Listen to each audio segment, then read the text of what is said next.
Tenemos el capítulo 4 del libro de Gálatas y parte del capítulo 5. Quisiera leer el capítulo 5, verso 1 en adelante. Gálatas, capítulo 5, verso 1. Dice la palabra de Dios: estad pues firmes en la libertad con que Cristo nos hizo libres, y no estéis otra vez sujetos al yugo de esclavitud. He aquí yo, Pablo, os digo que si os circuncidáis, de nada os aprovechará Cristo. Y otra vez testifico a todo hombre que se circuncida, que está obligado a guardar toda la ley. De Cristo os desligaste, lo que por la ley os justificáis, de la gracia habéis caído. Pues nosotros por el Espíritu aguardamos por fe la esperanza de la justicia.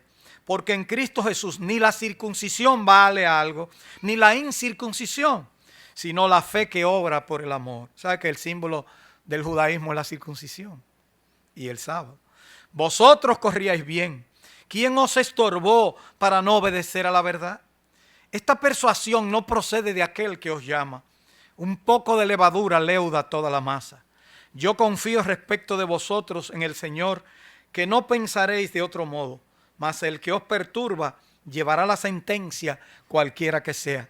Y yo, hermanos, si aún predico la circuncisión, porque padezco persecución todavía, en tal caso se ha quitado el tropiezo de la cruz. Ojalá se mutilasen los que os perturban, porque vosotros, hermanos, a libertad fuisteis llamados, solamente que no uséis la libertad como ocasión para la carne, sino servíos por amor los unos a los otros.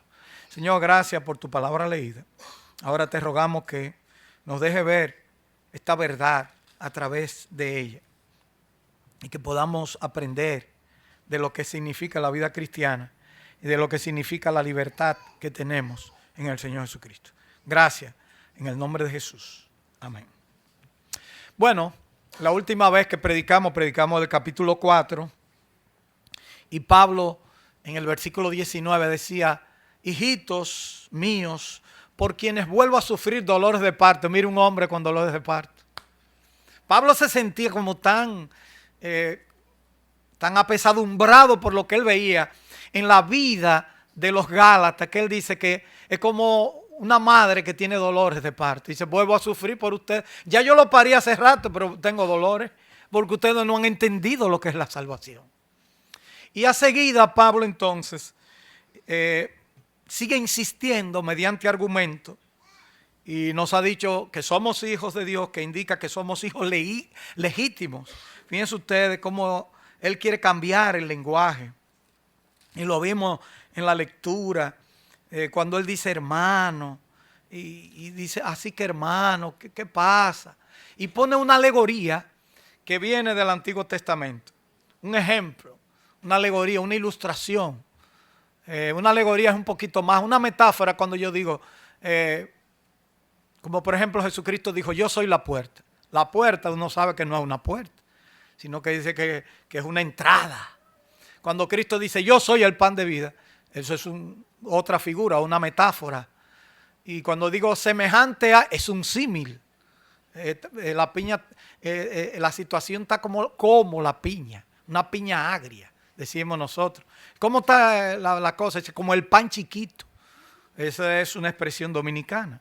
Bueno, aquí Pablo quiere tomar una ilustración, que en este caso le llama alegoría él mismo. Porque aquí, para decir que es más que una metáfora, tiene que ser una historia. Y él saca una verdad de Abraham, de Sara, de Agar, de esa familia que comenzó en el Antiguo Testamento. Es como si dijera, si uno tomara el capítulo 4 en adelante, versículo 19, hijito por quienes vuelvo a sufrir, pero en el 21 dice: decidme lo que queréis estar bajo la ley. ¿No habéis oído la ley? Ustedes que saben de la ley y que hay que guardar la ley, díganme, ¿qué es lo que ustedes saben? Entonces toma un ejemplo de la fundación del pueblo de Israel. Porque la ley nació con el pueblo de Israel. y la ley nació en un sentido con Abraham. Abraham vivió por fe. Viene luego como una realidad y como una legislación con Moisés. Pero ya Dios había preparado de antemano esta realidad. Y aquí Dios está representando el pueblo con esta ilustración del versículo 21 en adelante del capítulo 4. Sí, una propuesta entonces que tengo para hoy, si me da tiempo, es la alegoría de Agar y de Sara, del capítulo 4, versículo 21 al 31. Solamente lo vamos a tomar como una ilustración para no detenernos mucho tiempo. Luego vamos a ver la libertad en Cristo en los capítulo 5, versículos del 1 al 4. Luego la libertad de ser salvo por fe. En realidad el capítulo 5 y parte del capítulo anterior, capítulo 4 al final, lo que está hablando es de la libertad cristiana. Eso es todo. O sea, ¿qué yo puedo disfrutar al estar en Cristo? Sí, pero eso quiere decir que yo puedo hacer lo que me da la gana. No es eso. Es que es una libertad diferente a la esclavitud del pecado. Es un siervo que ha sido, que usted dice, voluntariamente yo me someto a Dios. Eso es lo que está diciendo el texto. Y por último, la levadura de los judaizantes. Ustedes van a notar que aquí se entremezclan como verdades. Para Pablo ilustrar, por ejemplo, habla de Agar y de Sara, que esa es la primera ilustración o alegoría. Luego habla de la libertad que tenemos en Cristo, pero para eso usa un yugo. Nosotros tenemos un yugo de esclavitud, dice el versículo 1, capítulo 5 del libro a los Gálatas. Luego dice, y nosotros no tenemos que guardar la circuncisión como símbolo de guardar la ley. Pero tampoco tienen que recordar que un poco de levadura leuda toda la masa. Entonces, miren cómo él, cuánta ilustración, una tras de otra, una detrás de otra. Todo esto es para mostrar lo que él quiere hacer. Así que hay una pregunta que él quiere contestar en todo esto. Y él quiere demostrarle a ellos, o el argumento que quiere presentar en esa pregunta es, ¿en verdad conocen la ley para basar sus argumentos? ¿En verdad ustedes creen que la ley salva? ¿Ustedes de verdad conocen la ley? ¿Ustedes de verdad conocen de dónde vino la ley?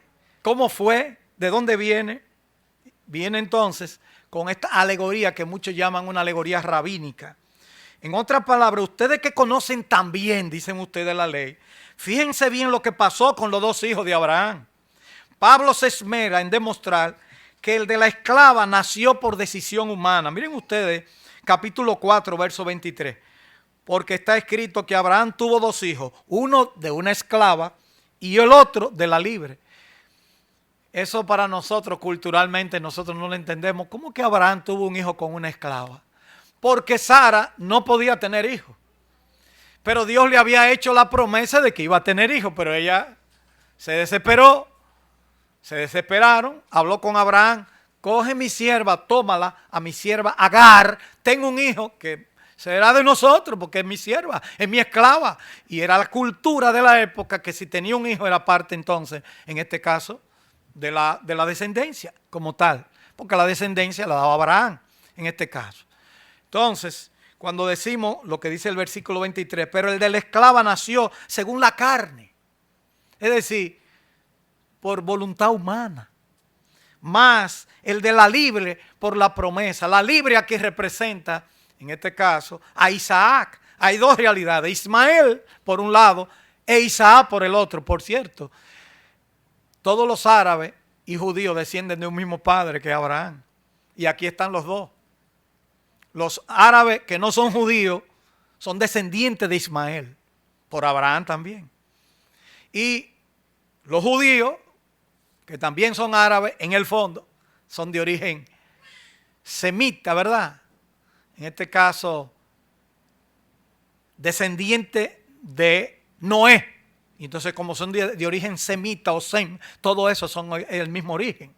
Pero para ponerlo más fácil, Abraham en este caso es parte de eso.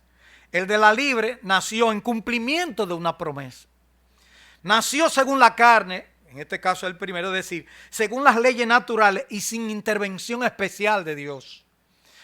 Para el cumplimiento de una promesa, en realidad, si uno lo pone los dos en perspectiva, fue una desesperación para adelantar la promesa. Porque ellos adelantaron, ellos querían.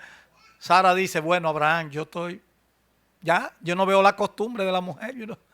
Eso se sabe hace mucho, que la mujer que no ve la costumbre no ovula, y si no ovula, no hay sin ovulación no hay bebé. Entonces Sara dijo, ya, se me pasó el tiempo, ya yo no puedo. Y dijo, vamos a hablar con mi sierva. Mientras que el de la libre nació por medio de una promesa. Pablo no dice que Isaac naciera conforme a una promesa, como dice el comentario de Matthew Henry, La Cueva, dice, Pablo no dice que Isaac naciera conforme a una promesa, sino por medio de una promesa, ya que Sara no solo era estéril de siempre, sino por cuanto concibió a Isaac a los 89 años. Había sobrepasado con mucho la edad apta para concebir, por lo que en el nacimiento de Isaac, además de cumplirse la promesa de Dios, hubo una intervención doblemente milagrosa de Dios. Era una promesa, pero Dios tuvo que intervenir para que naciera el hijo de la promesa, que en este caso era Isaac. Entonces, ¿qué viene? Y eso es lo que Pablo trata de ilustrar. Y Pablo está diciendo, mire, ustedes lo que están volviendo atrás. Entonces pone las dos ilustraciones. Uno tiene que ser de la esclava y otro de la promesa, que es de la libre. La esclava Agar, ¿cuáles son las consecuencias? Y la libre, Sara vino, ¿qué trae como fruto? Miren, uno trae consecuencias y otro trae fruto. Son diferentes. Y eso es lo que va a presentar en resumen aquí el apóstol en el capítulo 4 de Gálatas. La esclava Agar, como consecuencia, una decisión humana. Tuvieron que adelantar las cosas pensando que Dios se le olvidó. Segundo, nació, y es una muestra porque habla, entonces Pablo entreteje el monte Sinaí como una esclavitud de donde vino, donde Dios dio la ley en el monte Sinaí. Y ese de allá, de la esclava. Y le llama que hijo de esclavitud. Por el contrario, la libre Sara trajo como fruto o trae como consecuencia, una consecuencia positiva, cumplimiento de la promesa, la Jerusalén celestial y los hijos de libertad o libre. Y Pablo dice, miren, cuando usted quiere guardar la ley para ser salvo, es igualito que Agar. Pero cuando usted cree en Jesucristo y confía en Él, entonces usted tiene la libertad del cumplimiento de las promesas de Dios. Eso fue una ilustración que usó Pablo aquí en este pasaje. Como dice el versículo 26, mas la Jerusalén de arriba, la cual es madre de todos nosotros, es libre. Y ahí cita un pasaje de Isaías 54:1, dice, regocíjate, oh estéril, tú que no das a luz, prorrumpe en júbilo y clama, tú que no tienes dolores de parto, porque más son los hijos de la desolada que de la que tiene marido. Ahí es una manera de decirle, mira, Dios tiene el control de todas las cosas. Así que, hermanos, nosotros como Isaac somos hijos de la promesa. Pero como entonces el que había nacido según la carne perseguía al que había nacido según el Espíritu, así también ahora. Pero, ¿qué dice la Escritura? Echa fuera a la esclava y a su hijo, porque no heredará el hijo de la esclava con el hijo de la libre. De manera, hermanos, que no somos hijos de la esclava, sino que hijos de la libre. Y ahí entonces Pablo pasa a argumentar qué significa tener la libertad que tenemos nosotros en Cristo. Cuando confiamos en nuestra postura, cuando confiamos en lo que yo puedo hacer, eso es esclavitud. El evangelio es libertad. ¿Por qué? Porque por fe. La esclavitud consiste en decir que si yo hago aquello, y si yo hago esto, y si yo guardo aquello, entonces soy salvo. Y dice Pablo, en el evangelio no es así, el evangelio es por fe. Y el evangelio se mantiene por fe también. Claro que yo tengo que vivir la vida cristiana. Y yo no estoy sin ley, tengo la ley de Cristo. Pero tengo que vivirla por fe. No por mi fuerza, no por lo que yo pueda hacer. Yo lo juro que yo voy a hacer esto. Y cuando viene el paz, cayó. Confíe en el Señor. Confíe que por fe esta vida. Esto no es una vida de lo como yo la quiera vivir. Y a manera de aplicación podemos sacar varias verdades de los versículos anteriores. Número 1, el hijo de la esclava, la ley, no tendrá parte con el hijo de la libre. En este caso, la gracia de Dios. En segundo lugar, la ley, al venir de Sinaí, fue en el Sinaí que se dieron los mandamientos, produce esclavos, nos ata y no nos permite confiar en la gracia de Cristo, sino en nuestros propios méritos. Eso es lo que Pablo quiere reseñar. En tercer lugar, vale mucho más el recibir de Dios todas las cosas por confiar en Él que decir, por el sudor de mi frente yo me gané mi salvación. Esto nadie se la gana, porque por la gracia de Dios. ¿Entienden la diferencia? Por gracia soy salvo, dice Pablo en Efesios 2:8, por medio de la fe. Y esto no es de vosotros, pues es don de Dios. No por obras, para que nadie se gloríe. Los judaizantes, que eran aquellos que decían, hay que volver a la ley otra vez para ser salvo. Pablo le escribe esta carta diciendo, no, se jactaban de ser hijos de Isaac. Pablo le demuestra que son dos hijos, pero ellos no son hijos de Isaac. Ellos son de la esclava, ellos son de Agar. Pues ahí vino realmente la ley. En cuarto lugar, finalmente, lo que importó, cómo nació cada uno, en este caso. Ismael nació según la carne, con sus dos sentidos. Fue engendrado físicamente por su padre y fruto de un esfuerzo carnal. Pero en el caso de Isaac, Dios tuvo que intervenir a una mujer que ya no podía parir y a un hombre viejo también. Y Dios tuvo que hacer una obra. Aquí se nos plantea un reto en esta primera parte para analizar qué clase de hijos queremos ser, de la esclava o de la libertad. Solamente hay un solo de hijo verdadero que engendre el evangelio y hay un solo evangelio, como dice Gálatas capítulo 1. No es que haya otro, sino que hay algunos que os perturban y quieren pervertir el evangelio de Cristo. El evangelio es uno solo. El evangelio es confiar en la persona de Cristo para salvación. Ahí viene entonces a desarrollar la segunda parte de este mensaje, que es la libertad que tenemos en Cristo. Y ahí comienza el versículo 1. Está pues firmes en la libertad con que Cristo nos hizo libres y no estéis otra vez sujetos al yugo de esclavitud. Bueno, fíjense ustedes que la ley produce como un yugo. Usted tiene que atarse a algo, a la ley. Pero mucha gente dice por ahí que para uno ser salvo hay que guardar la ley, nada más los mandamientos. Pero la Biblia dice que el hombre es incapaz de cumplirlo. Porque antes que viniera Jesucristo estaba la ley. Los mandamientos estaban. Entonces, ¿por qué Cristo tuvo que venir? ¿Por qué Cristo tuvo que venir? Gálatas 2:20 nos dio la respuesta. ¿Recuerdan ustedes? Dice en Gálatas capítulo 2, versos 20 y 21 lo siguiente. Con Cristo, bueno, el 19 dice, porque yo por la ley soy muerto para la ley a fin de vivir para Dios. Con Cristo estoy juntamente crucificado y ya no vivo yo, sino que Cristo vive en mí. Y lo que ahora vivo en la carne, lo vivo en la fe del Hijo de Dios, el cual me amó y se entregó a sí mismo por mí. Dice, no desecho la gracia de Dios, pues si por la ley fuese la justicia, entonces de más murió Cristo. O sea, cuando Cristo vino porque era necesario. El hombre no podía cumplir, estaba esclavizado. No puede. La ley tiene un problema. Y es que si tú faltas en un pequeño punto, ya usted es culpable de todo. Y eso es lo que Pablo viene a demostrar. Y eso lo dice en los versículos siguientes. Por eso dice, otra vez testifico, versículo 3 del capítulo 5. Otra vez testifico a todo hombre que se circuncida, que está obligado a guardar toda la ley. No es solo, yo me circuncidé, ya estoy bien. No, usted está obligado a seguir cumpliendo y usted se va a dar cuenta que es incapaz de hacerlo. Y por eso Pablo dice, y enseña que el evangelio es Jesucristo. Y la realidad de la libertad que tenemos es confiar en el Señor Jesucristo, creer en Él.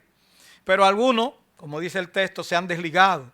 Y por eso dice otro hermano, el punto principal que Pablo subraya es que los dos sistemas se contradicen. Uno niega al otro. El apóstol da un resumen del punto que viene enfocando. La santificación por la ley contradice la salvación por la fe. Nadie puede alcanzar la santificación por medio de la ley.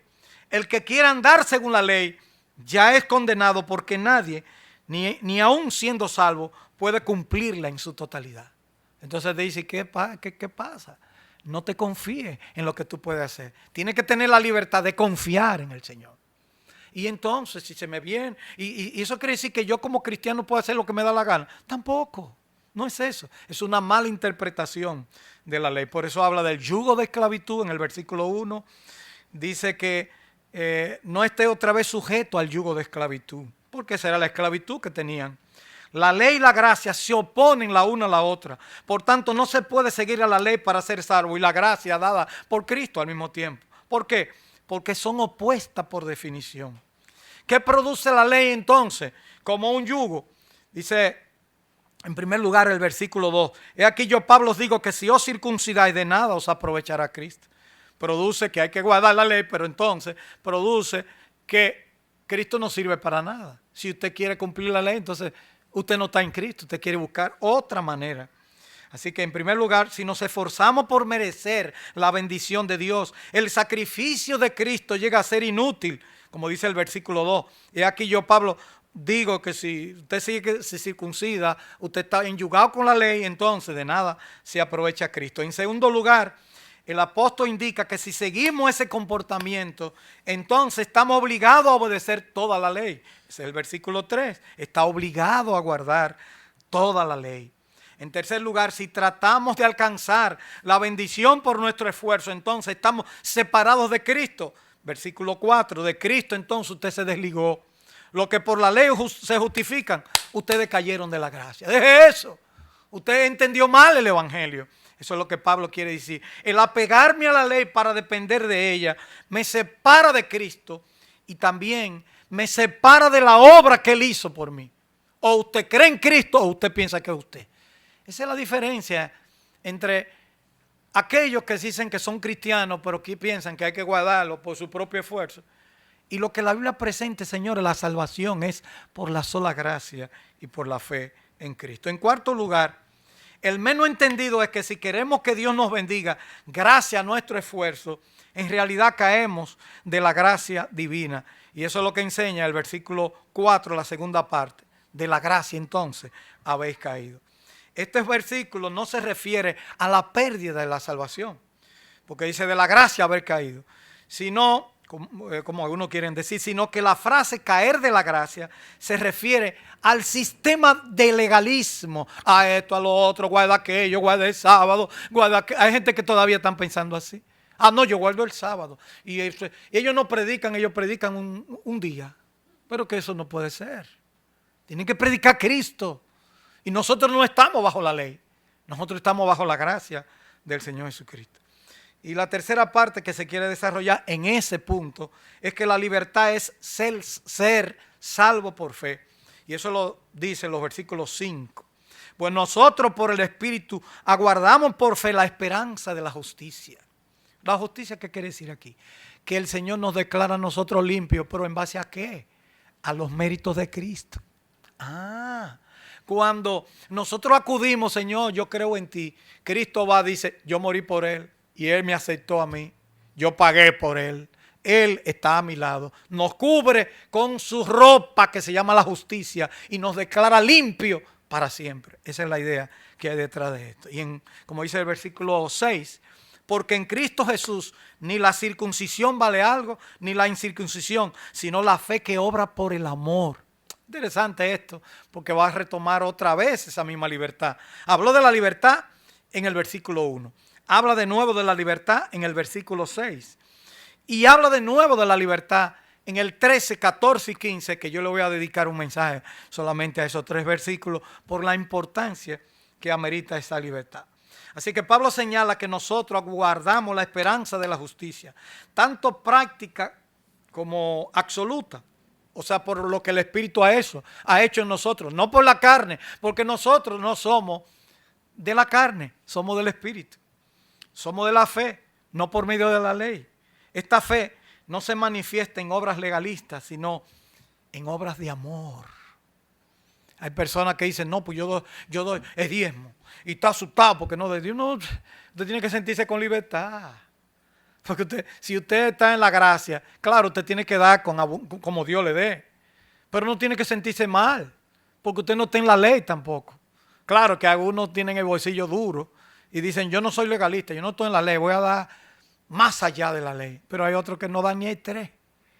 Y ese es otro extremo.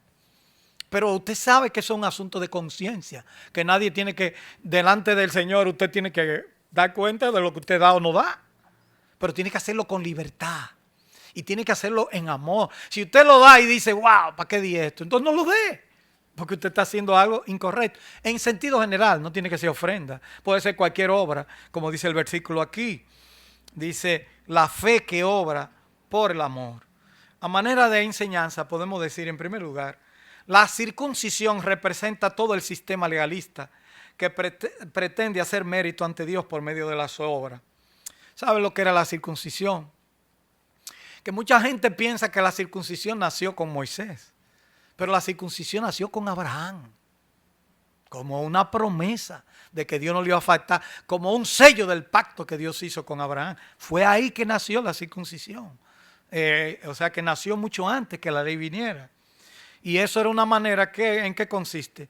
Bueno, circuncidar significa, los judíos como algo ritual, y muchos otros pueblos también lo practicaban, pero ellos lo instituyeron como algo, como parte de que Dios iba a cumplir su promesa. Le cortaban la parte sobrante del pene a los masculinos, le cortaban la piel, eso se llama circuncisión, para los que no saben. En segundo lugar, si aceptamos a Cristo como nuestro Salvador, nos basamos en su obra, en lo que Él hizo, y por consiguiente no confiamos en nuestro esfuerzo para acercarnos a Dios. Si usted entendió eso, entendió el Evangelio. Si usted entendió eso, usted puede decir, Señor, gracias, ya sé que solamente tengo que decirte, perdona mis pecados, me acerco a ti, yo creo en ti, yo sé lo que Cristo hizo por mí y yo me entrego a Él. En tercer lugar, si insistimos en cumplir normas humanas para alcanzar el favor divino, basamos nuestra salvación en nuestras acciones e invalidamos la obra de Cristo por nosotros y por consiguiente perdemos la libertad que hemos recibido a través de Cristo. Y eso es, mantengamos la libertad con que Cristo nos hizo libres. Y ahí aparece la levadura de los judaizantes en los versículos 7 al 12, que es otro ejemplo. Vosotros corríais bien. ¿Quién os estorbó para no obedecer a la verdad? Esta persuasión no procede de aquel que os llama. Un poco de levadura, dice, leuda toda la masa. La levadura se usa en la Biblia de muchas maneras. Se usa positiva, se usa negativamente. Pero en este caso es negativa. Yo confío respecto de vosotros en el Señor, que no pensaréis de otro modo, pero el que os perturba llevará la sentencia a quien quiera que sea. El que le está poniendo la cabeza, le está pintando pajaritos y hablándole a sus oídos, cosas que no son, lo que está provocando es que ustedes se pierdan y no entiendan la verdad del Evangelio. Así que con obstáculos, como dice el versículo 7, la enseñanza de hacer buenas obras para conseguir la bendición de Dios ponía impedimento a su progreso en el camino de la vida cristiana. La palabra es, ¿quién os estorbó? Dice ahí, acá, ¿quién fue que lo estorbó a ustedes? Ustedes estaban bien. Poner obstáculos, poner impedimentos significa estorbar. Era una vida llena de impedimentos. El que quiere ganarse la salvación por sus méritos es un estorbo. Eso es lo que le produce un pesar. Y todos los días va usted a estar diciendo, ya otra vez, ya me perdí, ya estoy listo. Pero en Cristo hay esa confianza. En segundo lugar, el versículo 8, como nos dice, esta persuasión no procede de aquel que os llama. La circuncisión y toda la ley no van a pasar. En Cristo no se reciben los malos frutos de nuestra incapacidad, sino que solo actúa su gracia para ayudarnos, solamente la gracia de Dios. Y en tercer lugar, como parte de esto, por el peligro de lo que enseña, como dice el versículo 9, un poco de levadura, se repite, o también eso en 1 Corintios 5:6. Con esta expresión, Pablo le hace pensar que las cosas comienzan pequeñas, como la levadura, pero el daño es grande. No es un daño moral como los corintios, sino un daño doctrinal, de vida o de salvación. Comienza la desconfianza. Y ahora, para yo ser salvo, tengo que guardar esto, guardar lo otro. Dice Pablo, temo por vosotros que haya trabajado en vano. Ustedes no entendieron lo que significa la salvación. Cosas aparentemente insignificantes producen consecuencias mayores, es lo que se ve aquí. Produce condena, versículo 10. Yo confío respecto a vosotros en el Señor, que no pensaréis de otro modo, pero el que os perturba, llevará la sentencia a quien quiera que sea. El verbo aquí es crima, que indica que se presenta ante el trono de Cristo o un castigo. O un castigo o que se presenta ante Dios y tiene que dar cuenta de lo que había hecho. O pueda señalar, dicen algunas, ambas cosas. En quinto lugar, otra levadura era la distorsión del mensaje. Y yo, hermanos, si aún predico la circuncisión, ¿por qué padezco persecución todavía? Parece como que algunos decían, ven acá Pablo, parece que tú eres todavía de los judíos porque tú naciste, te criaste allá y todas esas cosas. Hay una traducción que mejor se ve aquí, en la NBI, una mejor traducción que la Reina Valera 60, porque hace ver el sentido del texto. Dice, hermanos, si es verdad que yo todavía predico la circuncisión, ¿por qué se me sigue persiguiendo? Si ustedes dicen que yo predico eso. Entonces, ¿por qué me molestan? ¿Por qué me quieren? Si tal fuera mi predicación, dice, la cruz no ofendiera tanto. La cruz fuera una cosa bonita. Y dice el versículo 12, ojalá que esos instigadores acabaran por mutilarse del todo, no que se circunciden tonamente, sino que lo castren, dice en otra versión. O sea, que quiten los testículos y todo, a ver si es verdad que ellos piensan que eso es mejor. En conclusión, lo que hemos dicho es, primero, se nota que la seriedad del caso lo motivó a usar un lenguaje enérgico. No había modo de dorar la píldora. Habla tan fuerte que muchas veces resistimos esta parte de este pasaje. ¿Por qué Pablo le habla tan duro? Claro, porque ellos, habiendo comenzado bien la vida cristiana, estaban acabando diciendo que ellos pueden hacerlo por sí mismos. En segundo lugar, observamos que Pablo tiene mucha paciencia para los que se oponen a él personalmente, como dice en Filipenses, pero no tiene paciencia para quienes tratan de incluir las obras como medio para ganar la bendición de Dios. Ahí Pablo no negocia. Hay mucha gente todavía que dicen que para yo salvarme necesito hacer esto, aquello. Señores, la Biblia dice que solamente hay que creer en Cristo. Entonces yo doy fruto no para salvarme. Yo doy fruto porque llegué a Cristo. ¿Entienden la idea? La salvación, en este caso, se ve en la Biblia, o el fruto se ve como una realidad de lo que yo soy de la salvación. La salvación es por la gracia de Dios, pero los frutos es una consecuencia de lo que yo recibí por haber creído en el Señor Jesucristo. En tercer lugar, el apóstol les advierte acerca del peligro de dejar que lo que enseñan esta doctrina permanezcan en la iglesia y le exhorta a condenar a los maestros falsos y a rechazar su mensaje. Sé que vivimos ahora aquí, se está viviendo el postmodernismo. Ustedes saben que ya el modernismo no está. Por eso ustedes ven una gente que no canta nada, que se pone por las redes y todo el mundo le gusta. Un tipo que no canta.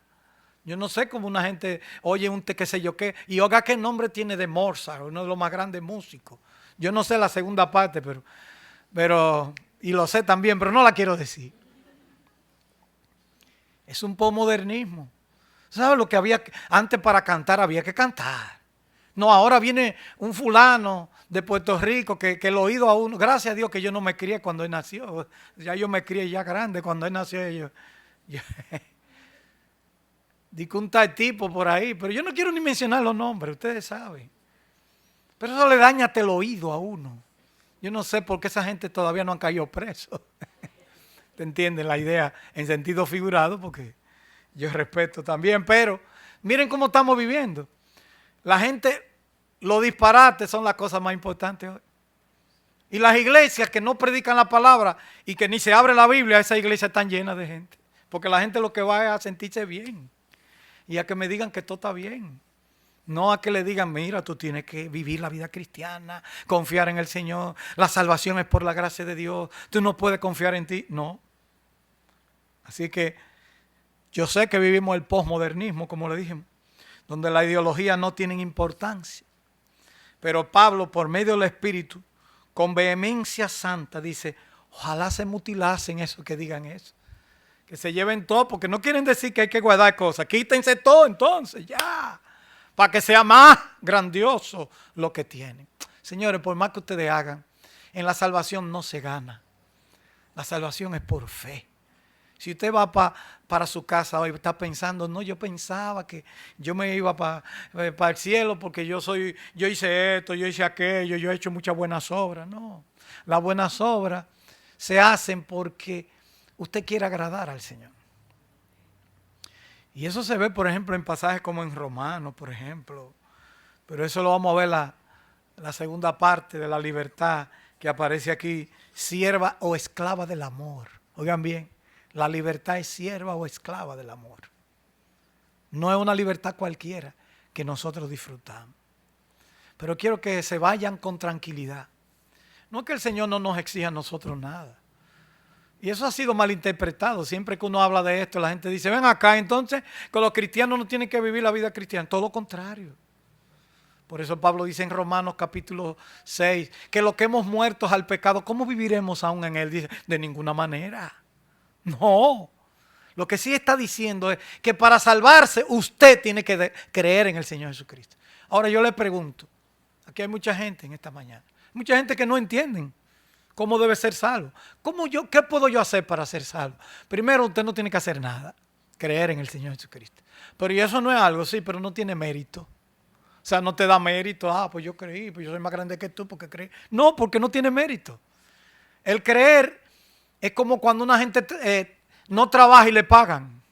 ¿Entiendes? Dice Pablo en Romanos 4, el que obra no se le cuenta el salario como gracia, sino como deuda. Mas al que no obra, sino que cree en aquel que justifica al impío, dice, su fe le es contada por justicia. Esa es la verdadera obra de Dios. Creer en lo que Él ha hecho por ti. ¿Alguien aquí en esta mañana no ha recibido a Cristo como Señor y Salvador de su vida? ¿No le ha dicho a Cristo, Señor, entra a mi vida, sálvame? Yo sé que por creer en ti, yo creo en ti, dígaselo. Esa es, así que se hace. Usted puede hacerlo, ahí donde está. Vamos a inclinar nuestro rostro. Dígale en silencio al Señor que usted quiere hacer, que usted quiere creer en Cristo. Y si usted lo hizo, entonces manifiéstelo. Dice la Biblia que con la boca se confiesa, pero con el corazón se cree. Usted creyó con el corazón. Bueno, pues confiéselo con su boca, que Jesús es el Señor. Padre, gracias te damos por tu palabra. Gracias porque ya son vivas, eficaz. Mira las personas que están orando en su corazón ahí. Tú conoces los corazones de cada uno de los que estamos aquí. Si esa oración que están haciendo es una oración sincera, Señor, que lo manifiesten con sus labios. Que puedan decirle a Cristo, yo lo he confesado en mi corazón y lo digo públicamente. Como estos jóvenes que públicamente dijeron que han creído en Cristo como Salvador. Y como lo hicieron público, también hicieron un acto de obediencia al ser bautizados. Gracias por ese acto público. Sabemos que muchos jóvenes están en otra cosa, pero estos jóvenes han escogido la mejor parte. Pero te rogamos por aquellos que no son tan jóvenes, para que ellos vengan a tus pies, para que entiendan que el Evangelio es Cristo y que la salvación es Cristo. Que solamente tienen que decir, Señor, perdóname, limpia mis pecados, dame entrada a la vida eterna. Y decirle a los demás, yo creí en el Señor Jesucristo. Gracias, muchas gracias, Señor, por tu salvación. Gracias porque no se puede comparar con las obras. Gracias por Jesucristo. Amén.